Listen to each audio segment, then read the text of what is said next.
নমস্কার বন্ধুরা, কাকলিস কিচেনে আপনাদের স্বাগত। আজকে আমি একটা শীতকালের স্পেশাল রেসিপি নিয়ে এসেছি, আলু পালক। ঠান্ডাতে আলু পালক খাবার মজাই তো আলাদা। যদি ফ্রেশ পালক আর রসুনের টেস্ট হয় তো রান্নাটা দারুণ জমে যাবে। বাড়িতে বানিয়ে দেখুন না, সবাই খুব পছন্দ করবে। আর তাছাড়া এটা খুব টেস্টি আর হেলদিও বটে। শরীরের কোনো রকম কোনো ক্ষতি হবে না, শরীরের পক্ষে খুবই ভালো। খুব সামান্য উপকরণ দিয়ে আমি এটাকে করেছি সিম্পল ওয়েতে। চলুন দেখি আমি কিভাবে করছি।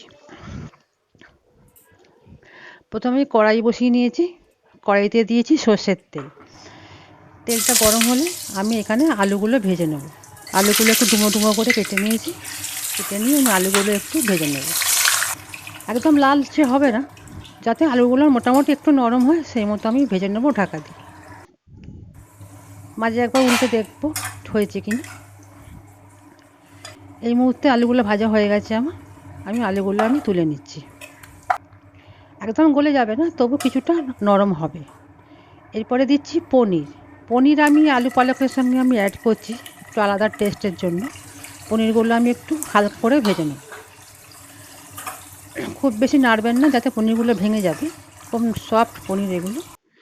হালকা করে ভেজে নিয়ে একটু একটু দাগ ধরলে আমি এটাকে তুলে সোজা ঠান্ডা জলের মধ্যে দেবো। তাতে কী হবে, পনিরটা শক্ত হবে না। যখন আমি রান্নাতে দেবো তখন সেটা নরমই থাকবে এবং খাওয়ার সময় আপনি নরমই পাবেন। এবার ওই তেলেতে আমি দিচ্ছি 2টো শুকনো লঙ্কা, আর দিচ্ছি 1 চামচ জিরে, আর দিচ্ছি হাফ চামচ মতো হিং। হিংটা দিয়ে নেড়ে একটু ফুটে উঠবে, তারপরে দেব রসুন কুচি। রসুন 8-10 কোয়া রসুন আমি কুচিয়ে নিয়েছি। রসুনের পরিমাণটা একটু বেশি থাকবে এখানে দিলাম। এর সঙ্গে দেবো পেঁয়াজ কুচি।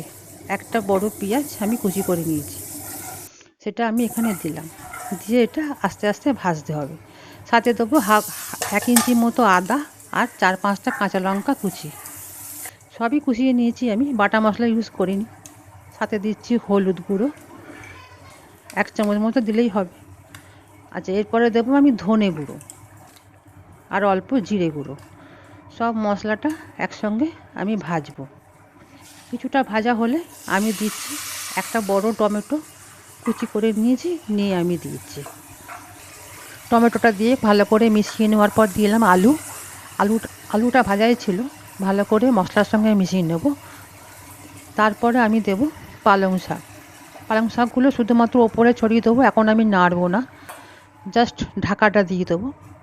একটু ভাপে সেদ্ধ হবে, এখন আমি নাড়ছি না। ঢাকাটা খোলার পর দেবো একটু কমে গেছে, তখন আমি নাড়বো। নেড়ে আমি ওপর নিচ করে দেবো। মশলার সঙ্গে শাকটা আমি মিশিয়ে নেব। পালং শাক সঙ্গে সঙ্গে দিয়ে নাড়ার দরকার নেই, ওটা আপনি কমে যাবে। আবার আমি ঢাকা দিয়ে এটা হতে দেবো। 5 মিনিট পর আবার একটু খুলে দেখবো, অনেকটাই কমে গেছে শাকটা। জল এখানে একদমই দেওয়া হবে না, এই শাকের জলেতেই এটা সেদ্ধ হবে। আলুটা ভাজাই আছে। এর সঙ্গে আমি দিচ্ছি চিলি ফ্লেক্স, হাফ চামচের মতো চিলি ফ্লেক্স দিলাম। আর দিচ্ছি একটুখানি গরম মশলা গুঁড়ো, দিয়ে সমস্তটা ভালো করে নাড়বো। নেড়ে আবার আমি একটু ঢাকা দেবো, যাতে একটু টেন্ডার হয়। সেদ্ধ হয়েই গেছে, সবটাই হয়ে গেছে।